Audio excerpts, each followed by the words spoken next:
Hello and welcome दोस्तों, का फिर से स्वागत है आप सभी का हमारे क्लासेस में। तो आज हमारे दिल्ली पुलिस प्रैक्टिस सेट की 14वीं क्लास है, यानी क्लास नंबर 14, और आज हमारा सेट नंबर 14 है। ठीक है, तो आज स्टार्ट करते हैं। उसके पहले क्वेश्चन से देखो क्या कह रहा है। यदि दो संख्याओं का गुणनफल कितना दे रखा भाई 864 है और उनका लैसे 72 है, तो उनका मैं से हमको बताना है। सुनो जरा, इन दो में तुमको एक खासियत चीज पता होगी, कभी दोनों संख्याओं में उनका लैसे और मैसे में क्या होता है कि अगर मान लो कहीं पे तुमको लैसे दे रखा है, ठीक है, लैसे इंटू मैसे, यानी किसी दो संख्याओं के लैसे और मैसे का गुणनफल बराबर होता है दोनों नंबर के गुणनफल के। ठीक है, क्या चीज, किसी भी दो संख्याओं के लैसे और मैसे का गुणनफल बराबर होता है किन्हीं भी दो संख्याओं के गुणनफल के। ठीक है, अब इस क्वेश्चन में हमें दोनों संख्याओं का गुणनफल दे रखा है, कितना दे रखा है 864। हमें इसमें लैसे भी दे रखा, कितना दे रखा 72। हमसे क्या पूछा है उसने, एचसीएफ पूछना चाह रहा है। बताओ, क्या नहीं कर, सोल्व नहीं कर सकते तुम, इसको सोल्व कर दोगे। कितने से काट दूं, पहली बात में कितने से काट रहे हैं, इसको एक काम करते हैं भाई, इसको काट देते हैं 12 से काटता हूं तो कट जाएगा, 12 से कट जाएगा 6 बार 12 6 72। 12 से काटेंगे तो ये 12 से ये भी कट जाएगा, 12 7 84। यहां से बचेंगे कितने भाई 4, ओ सॉरी 2, और 12 दूनी 24।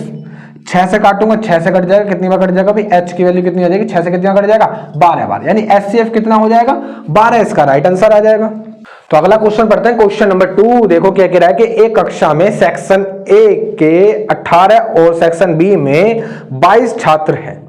यदि सेक्शन ए के छात्रों का औसत भार 40 किलोग्राम और सेक्शन बी के मतलब छात्रों का औसत भार 35 किलोग्राम है, तो एक साथ दोनों सेक्शन के छात्रों का औसत भार कितना होगा। सुनो, वो कह रहा है कि भाई सेक्शन ए में कितने छात्र हैं और सेक्शन बी में, ठीक है, सेक्शन ए में छात्र हैं 18 और उनका औसत भार है 40। इसमें है 18 स्टूडेंट हैं और औसत भार है 40, तो उनका अगर मैं दोनों की मल्टीप्लाई कर दूंगा तो क्या मिल जाएगा मुझे, उनके भार का योग मिल जाएगा। कि सेक्शन ए में सभी विद्यार्थियों के भार का योग मिल जाएगा, कितना हो जाएगा 18 दूनी 36 और 36 दूनी 72, कितना हो जाएगा भाई 36 दूनी 72 यानी 720 हो जाएगा।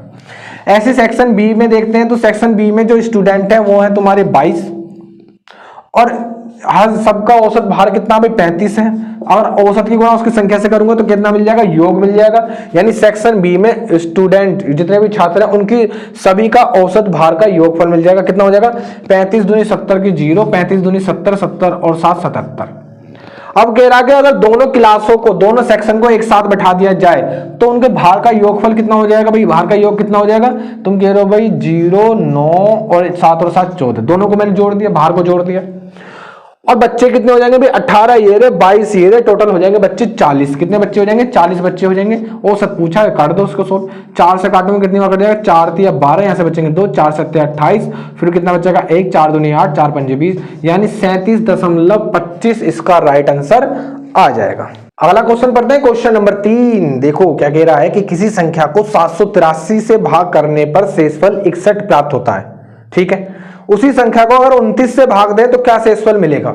जब भी तुमसे इस टाइप का क्वेश्चन है, जैसे ये क्वेश्चन है कि 783 से भाग करने पर 783 से भाग करने पर 61 शेषफल मिलता है। किसी संख्या को 783 से भाग करने पर 61 शेषफल मिलता है, ये तो कह रहा है। ठीक है, तो तुम क्या करोगे, दोनों को जोड़ करके वो संख्या मिल जाएगी तुमको। ठीक है, दोनों को जोड़ूंगा तो कितना बन जाएगा भाई 4 और 1 और 3 कितने होते हैं 4, 6 और 8 कितने हो जाएंगे 14 और एक हासिल वाला कितना हो जाएगा 8 हो जाएगा। ठीक है, 8 4 4 हो गया। अब तुमने मान लिया कि यही वो संख्या, इसी तरीके से तुम करोगे, उस संख्या और शेषफल को दोनों को जोड़ करके तुम्हें संख्या मिल जाएगी। अब वो कह रहा है इसको मैं 29 से भाग करूंगा, अब इसको 29 से भाग करोगे तो कितना शेषफल मिलेगा। 29 से भाग करते हैं जरा, 29 से कितनी बार चला जाएगा, 29 से चला जाएगा 2 बार, तो यानी 29 दूनी कितना हो जाएगा 58 हो जाएगा। ठीक है, यहाँ से कितने बचेंगे, यहाँ से बचेंगे 6 और यहाँ से कितने बचेंगे तुम्हारे 2, 26। अब क्या करेंगे, इस 4 को उतार लेंगे तो ये कितनी बार जा सकता है, ये तुम्हारा चला जाएगा 9 बार जा सकता है। तो 9 नीम कितना हो जाएगा 81, 9 9 जा कितना हो जाएगा 81, हासिल जाएंगे 8 और 9 2 18, 18 और 8 कितना हो जाएगा 28, 26 सॉरी कितना हो जाएगा 26 हो जाएगा। ये 4 है, ये कितना 4 है, सॉरी ये 4 है भाई, यहाँ से 4 उतारा ना, तो कितना बचेगा, रिमाइंडर कितना बचेगा 3। यही उसने पूछा है कि शेषफल कितना बचेगा भाई 3 बचेगा, यानी रिमाइंडर वो पूछना चाह रहा था, 3 इसका राइट आंसर आ जाएगा। अगला क्वेश्चन पढ़ते हैं, क्वेश्चन नंबर 4। सुनो, ए किसी कार्य को 25 दिन में तथा बी उसी कार्य को 30 दिन में कर सकता है। दोनों ने 5 दिन तक तो 7 काम किया और अब कितना काम शेष रह गया है वो हमें बताना है। देखो, ए किसी काम को 25 दिन में कर सकता है, बी उसी काम को 30 दिन में कर सकता है। तो पहले एलसीएम लेकर के क्या निकाल लूंगा, टोटल वर्क निकाल लूंगा। 25 और 30 का एलसीएम कितना आ जाएगा, 150। ये आ गया टोटल वर्क। क्या आ गया भाई, ये आ गया टोटल वर्क। 25 से कितनी बार चला जाएगा, 6 बार। इसका मतलब है कि ए एक दिन में 6 काम करता है।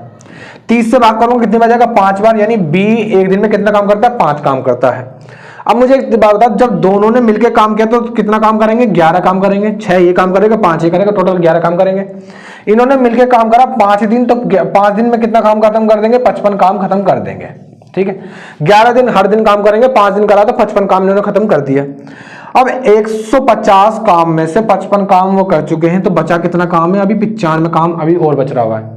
95 काम अभी और बचा हुआ है। उसने ये पूछा कितना काम अभी और बचा हुआ है, तो 95/150 कर देंगे। ठीक है, क्या कर देंगे, 95/150, यानी कि कुल 150 में से 95 काम बचा हुआ है। अगर मान लो ये पूछता वो कितना काम हो गया है, तो 150 के ऊपर लग देते 55 को, है ना। 55/150 यानी 150 में से 55 काम हो गया। अब उसने पूछा कितना काम रह गया, तो 150 में से 95 काम रह गया। इसको रेशियो में चेंज कर लेंगे, सुनो जरा, मतलब अनुस में भिन्न में चेंज कर लेंगे। तो उसको क्या 5 से काट दो, कितनी बार कट जाएगा, 19 बार कट जाएगा।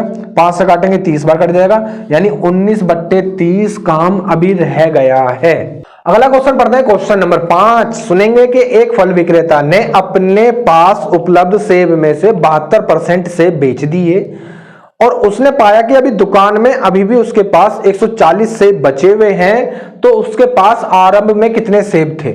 हमने मान लिया कि भाई आरंभ में यानी स्टार्टिंग में उसके पास 100% सेब रहे होंगे। उसने 72% यानी 72% सेब बेच दिए, तो उसके पास कितने परसेंट रह गए, 28% सेब बचे हुए हैं अभी। ठीक है, 28% की वैल्यू दे रखी है 140। ये 140 कितने प्रतिशत के बराबर है, 28% के बराबर है, इंटू कर देंगे 100। ठीक है, 100 क्यों कर रहा हूं, क्योंकि हम उसने पूछा कुल कितने सेब थे। अगर मान लो वो पूछता कितने सेब बेच दिए, तो इंटू कर देते 72, है ना। जो भी चीज पूछेगा वो बता देंगे। तो 28 से काट दो, कितने में कट जाएगा, 28 पंजे 140, 5 की इसमें गुणा करेंगे तो कितना आ जाएगा, 500 आ जाएगा। यानी स्टार्टिंग में उसके पास 500 सेब थे। अगला क्वेश्चन पढ़ते हैं, क्वेश्चन नंबर 6। देखो क्या कह रहा है कि एबीसी एक समभुज त्रिकोण है, यानी एक त्रिभुज है एबीसी। ठीक है, जिसकी भुजाएं 4 सेंटीमीटर की हैं। यदि भुजाएं ए बी बी सी सी ए के मध्य बिंदु क्रम से पी क्यू आर हैं, तो त्रिभुज पी क्यू आर का मान हमको बताना है। सुनो जरा, समभुज क्या होता है, सुनो जरा, जिसकी सारी भुजाएं बराबर हो। मान लो ये रहा एक वो त्रिकोण, ठीक है, जिसकी सारी भुजाएं बराबर हैं। इसका नाम दे दिया हमने ए बी और सी, इस तरीके से नाम दे दिया हमने। इसकी सारी भुजाएं 4-4 की, कितने की, 4-4 की हैं। और इनके मध्य बिंदु मान ली ये रहे, मध्य बिंदु ये रहे, है ना, मध्य बिंदु ये रहे। और ये सारे इसको मध्य बिंदु में काटते हैं और एक नया त्रिकोण बनाते हैं पी क्यू आर मिलकर। ठीक है, कौन सा बनाते हैं भाई, पी क्यू आर बनाते हैं। और हमें इस त्रिभुज का क्षेत्रफल बताना है। तुम्हारे पास दो, मतलब कितने सारे तरीके हैं, 2 तरीके हैं तुम्हारे पास। एक तो तरीका मैं तुमको ऐसे समझाता हूं, पूरे त्रिभुज का क्षेत्रफल निकालो। ठीक है, और तुम देख पा रहे हो कितने हिस्से हो रहे हैं, 1 2 3 4, चारों बराबर बराबर हिस्से हो रहे हैं, क्योंकि ये मध्य बिंदु है, ये मध्य बिंदु, ये भी मध्य बिंदु, ये भी मध्य बिंदु, सारे मध्य बिंदु। तो यानी ये भी, ये जो लाइन है ये आपस में बराबर होंगी, ये भी बराबर होगी, ये भी बराबर होगी, ये भी बराबर होगी, ये भी बराबर होगी। जब सारी लाइन आपस में बराबर है, तो एक तो तरीका ये कर सकते हो कि बाहर वाले त्रिभुज का क्षेत्रफल निकाल करके कितने पार्टों में काट दोगे, 4 पार्टों में काट दोगे, चौथे पार्ट का आंसर निकल जाएगा। ठीक है, एक तरीका ये है कि भाई इनकी भुजाएं 4-4 की थी, अब ये मध्य बिंदु है तो इनको 2-2 पे काट दे, 2 हिस्सों में काट दिया, तो 2 की ये हो जाएगी, 2 की ये हो जाएगी, 2 की ये हो जाएगी। अंदर वाले त्रिभुज, अंदर वाले सम त्रिभुज का क्षेत्रफल का फॉर्मूला लगा देंगे। क्या होता है भाई, √3/4 इंटू भुजा स्क्वायर इंटू यानी 2 × 2, है ना। क्या होता है, सम त्रिभुज का क्षेत्रफल क्या होता है, √3/4 इंटू भुजा स्क्वायर। अब भुजा है कितने की, 2 की है, तो 2 × 2 कर दूंगा, भुजा स्क्वायर कर दूंगा 2 × 2। 2 गुणा 2 से ये कैंसिल हो जाएगा, 2 दूनी 4 से कैंसिल हो जाएगा, कितना आ जाएगा √3 सेंटीमीटर स्क्वायर। सेंटीमीटर स्क्वायर दे रखा होगा या फिर मीटर स्क्वायर, यानी कि √3 इसका राइट आंसर आ जाएगा। भाई नेक्स्ट पढ़ते हैं क्वेश्चन नंबर 7। क्वेश्चन नंबर 7 मैंने तुम्हारे सामने लिख दिया, इसमें हमको x का मान बताना है और x बराबर ये, यानी इसको सॉल्व करना है। सुनो, जिन बच्चों को पता है वो देखते समझ गए भाई मुझे सॉल्यूशन करना है यहां से करना है, और ये देखते ही वो समझ गए कि ये तो बन जाएगा क्या 2√3 का होल स्क्वायर बन जाएगा। किसका बन जाएगा 2√3 का होल स्क्वायर बन जाएगा। कैसे उन्होंने पहचान लिया सुनो जरा, वो क्योंकि सीख चुके हैं। क्या लिखा हुआ पहले अंदर वाले पीछे वाले उस हिस्से को ले लो कि वो लिखा हुआ है 7 + 4√3 लिखा हुआ है, ठीक है। मैं तुमको और सोल्व कराना थोड़ा सीख देता हूं। इसको जो ये 4 है इसको मैं ऐसे लिख सकता हूं क्या 2 × 2 लिख सकता हूं भाई, नहीं लिख सकता, तुम कह रहे हो भाई लिख लो 2 × 2 लिख सकता हूं, ठीक है। अब ये जो 2 है इसको मैं ऐसे लिख सकता हूं कि √4 से 2 बन के बाहर निकल जाएगा, और इसको क्या लिख सकते हैं, इसको तो ऐसे लिख सकते हैं √3, ठीक है। ऐसा मैंने क्यों करा, ऐसा मैंने इसलिए कर लिया ताकि मैं इसको तोड़ सकूं √4 और √3 में।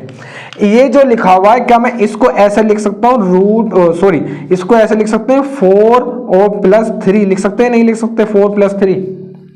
ये जो 7 लिखा हुआ है इसको लिख सकते हैं 4 + 3, 4 और 3 कितना हो जाएगा 7 हो जाएगा। अब इस 4 को ऐसे लिख सकते हैं इसका होल स्क्वायर, और इस पे भी ऐसे अंडर रूट चढ़ा करके इसका भी होल स्क्वायर लिख सकते हैं, बिल्कुल लिख सकते हैं। अब यहां पे देखो a² + b² + 2ab किसका फॉर्मूला बन गया a + b का होल स्क्वायर। ये कुछ अंदर इस तरीके से बन गया, अंडर रूट में √4 का होल स्क्वायर प्लस √3 का होल स्क्वायर प्लस 2√4 × √3, ये बन गया। देखो 7 को हमने तोड़ लिया √4 स्क्वायर प्लस √3 का स्क्वायर में, ये लिखा, प्लस 2 ये वाला ऐसे लिख दिया, इस 2 को हमने बना लिया √4 और इस √3 को ऐसे लिख दिया, तो ये बन गया a² + b² + 2ab, यानी इसको लिख सकते हैं अंडर रूट में कितना √4 प्लस √3 का होल स्क्वायर लिख सकते हैं, बिल्कुल लिख सकते हैं, है ना। और इस स्क्वायर से अंडर रूट कैंसिल हो जाएगा, तो यहां पे लिख दो जरा इस चीज को। अब तुम जब और एक चीज और देख पा रहे हो कि ये जो अंडर रूट 4 है ये निकल जाएगा बाहर, तो ये कितना आ जाएगा 2√3 आ जाएगा। इसकी जगह क्या लिख सकते हैं 2√3 लिख सकते हैं। अब यहाँ पे जब तुम लिखोगे इसको एक काम करोगे, जो बड़ा वाला स्क्वायर है इसको उठा करके दे लिया तो ये हो जाएगी x² हो जाएगा, क्या हो जाएगा x² हो जाएगा, इजिकल टू माइनस का √3 प्लस का अंडर रूट में 3 + 8, और यहाँ पे देखो इस पूरे की जगह पे क्या लिख दूंगा अब मैं 2 + √3, क्या लिख दूंगा 2 + √3 लिख देंगे। ये हो जाएगा तुम्हारा माइनस का √3 प्लस का अंडर रूट में, इसके अंदर गुणा करेंगे 8 दूनी 16, 16 3 19 और प्लस 8√3, ऐसे लिख सकता हूं, बिल्कुल लिख सकते हैं। अब यहाँ पे अब यहाँ से फिर तोड़ना है तुमको, तो यहाँ से क्या दिखाई दे रहा है तुमको 16 और 16 3 19, क्या दिखाई दे रहा है 16 3 19, यानी √4 प्लस √3 का होल स्क्वायर बन जाएगा। अंदर क्या बन जाएगा √4 प्लस √3 का होल स्क्वायर। जैसे इसको इस तरीके से लिख सकते हैं 2 × 4 लिख सकते हैं, और इस 4 को ऐसे लिख सकता हूं, और अंडर रूट में 16, भाई अंडर रूट 16 से फिर 4 बन जाएगा, और इसको क्या लिख सकते हैं, इसको लिख सकते हैं √3, है ना। और ये जो अब सुनो, अब 16 3 कितना हो गया 19 आ रहा है, तो अब इसको फिर से तोड़ लेंगे दो पार्टों में, किस किस में 16 और 3 में। अगर मैं इसके ऊपर अंडर रूट चढ़ा के स्क्वायर चढ़ा दूं कोई दिक्कत थोड़ी है, ऐसी काम इसके साथ कर देंगे, अंडर रूट चढ़ा करके इसके ऊपर भी स्क्वायर चढ़ा देंगे, इसमें भी कोई दिक्कत नहीं है। तो ये हो जाएगा a² + b² + 2ab, यानी किसका फॉर्मूला बन जाएगा, फिर से वो फॉर्मूला बन जाएगा माइनस का √3, तो ऐसी कैसी लिख दिया मैंने, ठीक है। फिर से ये फॉर्मूला बन जाएगा किसका भाई, अंडर रूट में ये फॉर्मूला बन जाएगा a + b का होल स्क्वायर, और a की जगह पे क्या है under root 16 plus under root 3 का होल स्क्वायर, ठीक है। स्क्वायर से अंडर रूट कैंसिल आउट हो जाएगा, माइनस का √3 प्लस का √16 क्या बाहर आ जाएगा भाई 4 आ जाएगा, और प्लस का √3, माइनस के √3 से प्लस का √3 कैंसिल, तो क्या बचा भाई 4, और 4 है किसके बराबर, सॉरी 4 नहीं, 4 है किसके बराबर, तुम्हारे x² के बराबर। x² की वैल्यू 4 है, तो x की वैल्यू कितनी हो जाएगी 2 आ जाएगी। क्यों, क्योंकि जो स्क्वायर है वो अंडर रूट में चला जाएगा, और अंडर रूट 4 की वैल्यू कितनी होती है 2, इसका राइट आंसर हो जाएगा। नेक्स्ट पढ़ते हैं क्वेश्चन नंबर 8। क्वेश्चन नंबर 8 सामने लिखा है, इसका सरलीकृत मान बताना है, यानी इसको सोल्व करना है। सुनो जरा, जब भी ऐसा आएगा भी इसको सोल्व करो, और ये सब कुछ लिखा और जिसके ऊपर भी ऐसे बाढ़ सा चढ़ रहा हो ना, तो इसका मतलब पहले उसको सोल्व करेंगे।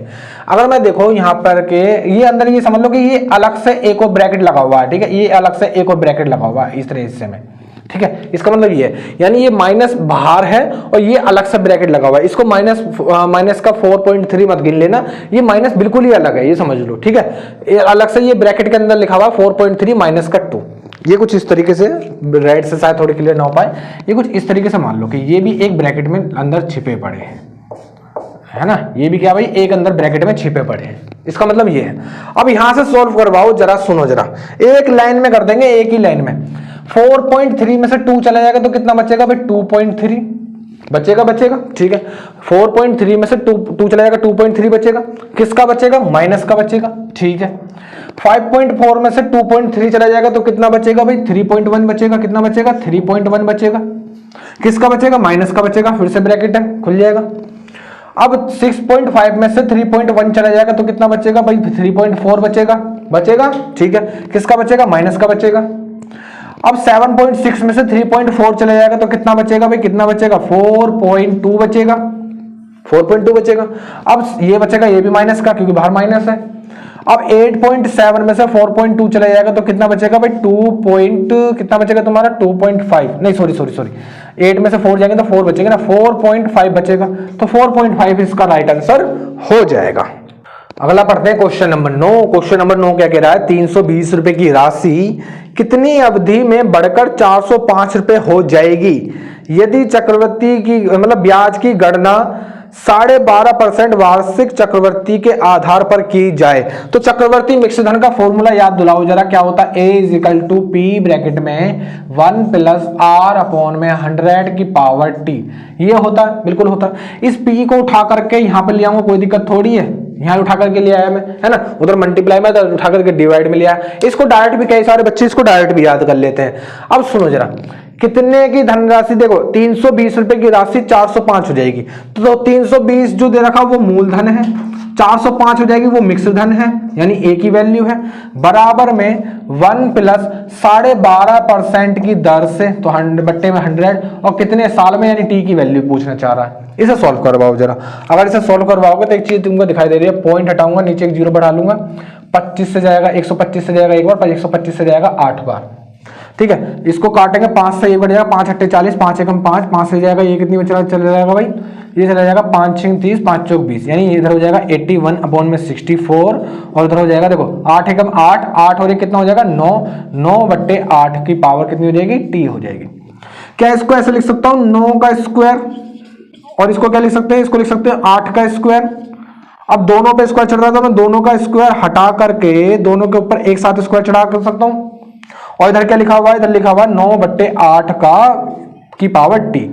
अब दोनों के बेस सेम हो गए तो पावर की क्या कर देंगे, आपस में कंपैरिजन कर देंगे, तो यानी टी की वैल्यू कितनी हो जाएगी भाई, टी की वैल्यू तुम्हारे पास कितनी आ जाएगी, 2, इसका राइट आंसर आ जाएगा, 2 वर्ष इसका राइट आंसर हो जाएगा। तो अगला पढ़ते हैं क्वेश्चन नंबर 10। क्वेश्चन नंबर 10 देखो क्या कह रहा है कि एक कर्मचारी का वेतन 40% घटा दिया जाता है और उसके बाद 50% बढ़ा दिया जाता है, उसके वेतन में हुए परिवर्तन, कुल कितना परिवर्तन हुआ वो हमको बताना है। सुनो, हमने मान लिया कि भाई शुरुआत में उसका वेतन 100 रुपए था, अब 40% घटा दिया, इसका मतलब कितने परसेंट रह गया, 60% रह गया, यानी 100 का 60% रह गया, ठीक है।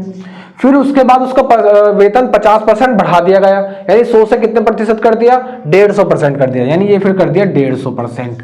कितना कर दिया भाई, 150%। इसको थोड़ा सा सॉल्व कर लेंगे, बस सॉल्व करेंगे तो एक चीज दिखाई दे रही है, इन 2 जीरो से ये 2 जीरो कैंसिल, और ये वाली 2 जीरो से ये वाली 2 जीरो कैंसिल, 15 छिक्के कितना हो जाएगा, 90 हो जाएगा।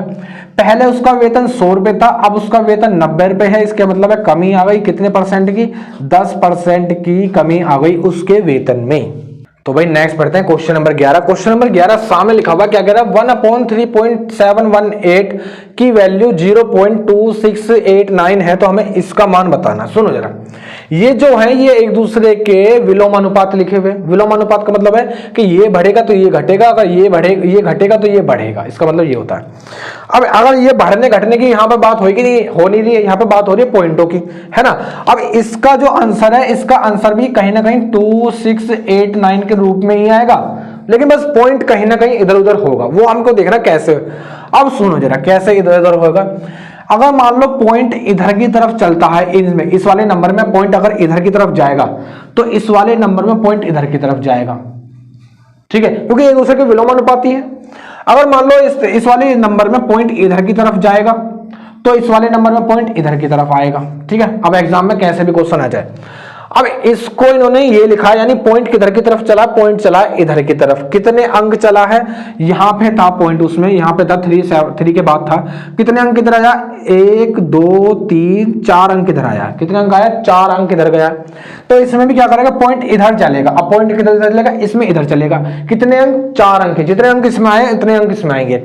तो 1 2 3 4 यानी 9 के बाद पॉइंट लगा देंगे, 9 के बाद। तो 9 के बाद पॉइंट लगाओ चाहे मत लगाओ, कोई मतलब नहीं है। तो 2 6 8 9 इसका राइट आंसर हो जाएगा। अगला पढ़ते हैं क्वेश्चन नंबर 12। क्वेश्चन नंबर 12 देखो क्या कह रहा है। कोई धनराशि एक निश्चित साधारण ब्याज दर से 2 वर्ष में 1050 रुपए हो जाती है। 3 वर्ष और इंतजार करने पर यह धनराशि 1500 रुपए हो जाएगी। तो हमें क्या बताना, वो धनराशि बतानी है। सुनो जरा, 2 वर्ष में वो कितनी हो जा रही है भाई, 2 वर्ष में वो 1050 रुपए हो जाएगी। 2 वर्ष के बाद अगर उसके बाद भी 3 वर्ष और रुका जाए, यानी शुरुआत से 5 साल के बाद वो राशि 1500 रुपए हो जाएगी, है ना भाई। वो कह रहा है कि 2 साल में कोई धनराशि 1050 रुपए हो जाती है और उसके बाद 3 साल और इंतजार करा जाए तो 2 साल पहले 3 साल और करा जाएगा तो 5 साल में वो धनराशि 1500 रुपए हो जाएगी। अब साधारण ब्याज है, इसका मतलब है ब्याज हर साल सेम मिलता है। तो यहां पे देखते हैं 3 साल में कितना ब्याज मिल गया, 3 साल में कितना ब्याज मिल गया, इसमें से इसको माइनस करूंगा तो 15 में से 1050 से ले जाएंगे तो कितने बचेंगे भाई, 450। 3 साल का ब्याज है 450 रुपए। तो 1 साल का ब्याज कितना हो जाएगा भाई, तुम कितने बता रहे हो, 450 को भाग कर देंगे 300 तो कितना आ जाएगा, 150 रुपए। अगर 1 साल का ब्याज 150 रुपए है तो हमें बता रखा है 2 साल का, तो 2 साल का ब्याज कितना हो जाएगा, 300 रुपए हो जाएगा। 150 गुणा 2 में कर देंगे 300 रुपए हो जाएगा। अब अगर 2 साल का ब्याज 300 रुपए है और 2 साल के बाद कोई धनराशि 1050 रुपए हो जाएगी ब्याज लगा करके, तो इसमें से ब्याज निकाल दो भाई, 300 रुपए निकाल दो तो कितने बचेंगे भाई, 750 रुपए वो धनराशि थी। तो इस तरीके से तुम आंसर निकाल सकते हो। तो कितना आंसर आ जाएगा, 750 इसका राइट आंसर हो जाएगा। तो भाई नेक्स्ट पढ़ते हैं क्वेश्चन नंबर 13। क्वेश्चन नंबर 13 देखो क्या कह रहा है कि अंग्रेजी, गणित और विज्ञान की 3 किताबों के सेट में 336, 240 और 96 किताब हैं। कितनी कितनी किताब हैं, 336, 240 और 96 किताबें हैं, ठीक है। आगे हमसे कह रहा है इन किताबों को इस प्रकार स्टैकों में लगाना है कि प्रत्येक स्टैक की ऊंचाई तो बराबर होनी चाहिए और सभी किताब विषयवंग ढंग से रखी गई हो और स्टैकों की न्यूनतम, यानी हर एक उस ग्रुप की हमको बतानी है, हर एक ग्रुप की, यानी इनको अलग अलग ग्रुपों में बांटना है, वो एक तरीके से गड्डियों में लगाना है ना। और हर एक की ऊंचाई बराबर होनी चाहिए, सबसे पहली बात ये, यानी हर एक ऊंचाई उसमें किताबें कैसी होनी चाहिए, सेम होनी चाहिए और अलग अलग सब्जेक्ट की होनी चाहिए, कोई से भी 2 सब्जेक्ट आपस में मिलने नहीं चाहिए। तो यानी घुमा फिरा करके वो हमसे इसका HCF निकालने की बात कर रहा है। क्या निकालने की बात कर रहा है, HCF निकालने की बात कर रहा है। तो सुनो इसका HCF निकलवाओ जरा। कितने से काट दूं, पहले मैं इसको काट दूंगा 4 से। तो 4 से काटेंगे, 4 8 32, यहां से बचेगा 1, 4 चौक 16। 4 से इसको काट देंगे, 4 6 24, ठीक है। 4 से इसको काट देंगे, 4 से ये भी चला जाएगा, 4 दूनी 8, यहां से बचेगा 1, 4 चौक 16। और कितने से काट दूं, अब इसको एक काम करो भाई, 6 से काटो। तो 6 से काटूंगा तो 6 से ये भी कट जाएगा, कितनी बार, 6 से 6 एकम 6 और 14 बार कट जाएगा, 14 चिक्के 84, सॉरी, जो 6 से कट जाएगा 10 बार और 6 से कट जाएगा कितनी बार भाई, 4 बार। और काट दो, 2 से और काट दो भाई, 2 से कट जाएगा ये 7 बार, 2 से कट जाएगा 5 बार, 2 से कट जाएगा 2 बार, ठीक है। आप कर सकते हैं किसी एक नंबर से, नहीं अब नहीं कर सकते। तो ये इनका आ गया HCF। कितना HCF आ गया, 4 6 24 दूनी 48, ये आ गया HCF, ठीक है। और ये आ गई उन स्टैकों की संख्या। अब मान लो वो तुमसे पूछता कि प्रत्येक स्टैक में उपस्थित किताबों की संख्या तो कितनी हो जाती, 48। अब जैसे उसने पूछी स्टैकों की संख्या, तो तीनों को जोड़ देंगे, 7 5 12, 12 और 2, 7 5 12 2 14, यानी स्टैकों की संख्या कितनी हो जाएगी, 14। अगर मान लो किसी एक स्पेशल सब्जेक्ट की स्टैक की संख्या पूछता तो ये हो जाती है अलग अलग, ठीक है। अलग अलग सब्जेक्ट के हिसाब से अलग अलग भी निकाल सकते हो। तो अगला पढ़ते हैं क्वेश्चन नंबर 14। क्वेश्चन नंबर 14 क्या कह रहा है कि एक लाइब्रेरियन अपनी लाइब्रेरी के लिए कहानी की 50 किताबें खरीदता है, लेकिन वह पाता है कि 76 रुपये और खर्च करने पर 14 किताबें और अधिक खरीदी जा सकती हैं और प्रति किताब का औसत मूल्य 1 रुपये कम हो जाएगा, तो उसके द्वारा खरीदी गई प्रत्येक किताब का औसत मूल्य होगा। सुनो जरा, हमने मान लिया कि उसने जो है x रुपए के हिसाब से किताब खरीदी पहले, तो अगर उसने 50 किताब खरीदी है तो x गुणा 50 इतने रुपए में उसने किताब खरीदी है। आगे कह रहा है कि अगर वो इसमें 74 रुपए और ऐड कर दे, इसी में 74 रुपए यानी जो पहले पैसे लगाए उसी में 74 रुपए और ऐड कर दे, ये तो कह रहा है 76 सॉरी कितने रुपए ऐड कर दे, 76 रुपए और ऐड कर दे, तब उसके पास 14 किताबें और बढ़ जाएंगी। पहले कितनी खरीद रहा था 50, अब कितनी हो जाएंगी 64 हो जाएंगी। अब कितनी हो जाएंगी भाई 64 हो जाएंगी। और जो औसतन मूल्य है उसमें 1 रुपए की कमी हो जाएगी, पहले x माना था 1 रुपए की कमी हो जाएगी, तो यानी x - 1 हो जाएगा। ये आपस में कैसे हो जाएंगे, पैसे बराबर हो जाएंगे। ठीक है, इसे क्या कर लेंगे, सोल्व कर लेंगे। सुनो जरा, इसकी इसमें गुणा करूंगा तो ये तो ऐसे हो जाएगा 50x प्लस का 76 बराबर, इसकी इसमें गुणा कर देंगे तो ये हो जाएगा 64x माइनस का 64 बन जाए 64। इस प्लस को उधर लेके जाएंगे तो माइनस का हो जाएगा, 64 में से 50 चले जाएंगे तो कितने बचेंगे भाई 14x, ये माइनस का इधर आएगा तो प्लस का हो जाएगा। 76 और 64 कितने हो जाएंगे तुम्हारे पास 140, यानी इससे काटूंगा कट जाएगा, यानी x की वैल्यू कितनी हो जाएगी 10। x हमने माना क्या था औसतन मूल्य, तो औसतन मूल्य कितना आ जाएगा 10 रुपए, इसका राइट आंसर आ जाएगा। तो भाई नेक्स्ट पढ़ते हैं क्वेश्चन नंबर 15। क्वेश्चन नंबर 15 देखो क्या कह रहा है कि 36 सेंटीमीटर आंतरिक अर्धव्यास का एक कटोरा तरल पदार्थ से भरा हुआ है और इस तरल पदार्थ को 3 सेंटीमीटर की त्रिज्या और 12 सेंटीमीटर ऊंचाई वाले बेलनाकार बोतलों में भरा जाना है। ठीक है, तो इस कटोरे को खाली करने के लिए ऐसी कितने बोतलों की आवश्यकता होगी। सुनो जरा, पहले तो कटोरे की मैं तुम्हें एक आकृति बनाकर दिखाता हूं। मान लो जरा ये रहा कटोरा और इस कटोरे की थोड़ी सी मोटाई भी है, थोड़ी सी क्या है, थोड़ी सी मोटाई भी होगी, तो उसकी इसीलिए वजह से हमको इसका आंतरिक व्यास दे रखा है। क्या दे रखा है, आंतरिक व्यास दे रखा है, यानी 36 सेंटीमीटर का आंतरिक व्यास दे रखा है। ये इसका हमने मान लिया सेंटर, और यहां से कहीं तक भी दूरी देख लो वो हो जाती है त्रिज्या, क्या हो जाती है त्रिज्या हो जाती है, और व्यास का आधा ही होता है त्रिज्या, तो यानी त्रिज्या अगर व्यास 36 है तो त्रिज्या कितनी हो जाएगी 18 हो जाएगी, त्रिज्या कितनी हो जाएगी 18 हो जाएगी। ठीक है, अब किसी अर्धगोले का आयतन क्या होता है भाई, अर्धकार गोले का आयतन कितना होता है, अर्धगोले का आयतन होता है 2/3 × πr की क्यूब। ठीक है, ये क्या होता है, ये होता है तुम्हारा अर्धगोले का फॉर्मूला, अर्धगोले का आयतन ये बराबर हो जाएगा उस बेलनाकार बोतल के आयतन के बराबर। बेलन के आयतन का फॉर्मूला क्या होता है πr²h, और इनटू उसमें क्या है मल्टीपल्स है तो मल्टीपल्स लगा देंगे, है ना। कितनी बोतलों की बात कर रहा है तो n, दोनों में क्या करते हैं आयतन बराबर कर देते हैं, तो अर्धगोले का आयतन बराबर हो जाएगा उस बेलनाकार बोतल के आयतन के, और उस कितनी बोतल लगेंगे उसके लिए मैंने ले लिया n। ठीक है, अब सुनो जरा, यहाँ पे रखेंगे वैल्यू पुट करेंगे, तो एक काम करो पाई से पाई कैंसिल कर दो, कोई दिक्कत वाली बात नहीं है। अब r से r मत कैंसिल कर देना, 2/3 × r की क्यूब कितनी है भाई, r की कितनी है 18, तो इसको लिख दूंगा 2 बार और लिख दूंगा 18 × 18 × 18, है ना, r की क्यूब तो 18 3 बार लिख दिया। r² हमको इसकी मेजरमेंट भी दे रखी है उस बेलनाकार की, देखो उस बेलनाकार त्रिज्या दे रखी है 3 सेंटीमीटर और ऊंचाई दे रखी है 12 सेंटीमीटर, तो r की वैल्यू 3 हो जाएगी, तो 2 बार लिख दूंगा 3 × 3, और ऊंचाई दे रखी है 12 सेंटीमीटर, तो h की वैल्यू 12 हो जाएगी, और इनटू n लगा देंगे ऐसी कैसी। अब इसे सॉल्व कर लेंगे बस।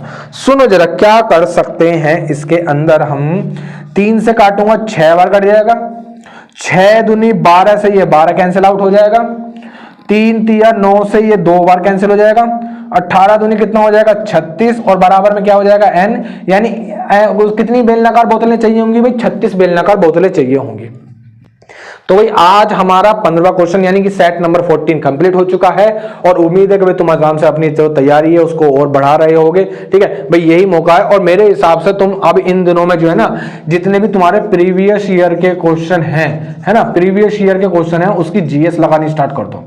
ठीक है, जीएस तुमने अब तक पढ़ी है नहीं पढ़ी उससे मैटर नहीं करता, लेकिन अब प्रीवियस ईयर की जीएस लगानी चालू कर दो।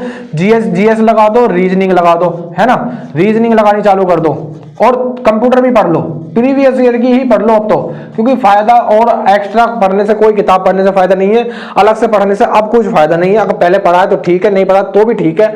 अब प्रीवियस ईयर में मैंने एक चीज देखी है, कभी 2020 में कुल 38 शिफ्ट हुई थी, 38 शिफ्ट हुई थी, तो 38 सेट निकालो, ऑनलाइन मिल जाएंगे, बहुत तरीके होते हैं निकालने के। तो वहां से तुम जीएस देख लो, रीजनिंग देख लो और कंप्यूटर देख लो। अब इन चीजों को प्रीवियस ईयर को पढ़ना चालू कर दो, इन्हीं से फायदा होगा। अब कोई नई किताब पढ़ने से कोई भी फायदा नहीं होने वाला है। तो भाई आज का सेट हमारा यहीं खत्म करते हैं, अब मिलते हैं तुमसे नेक्स्ट क्लास में।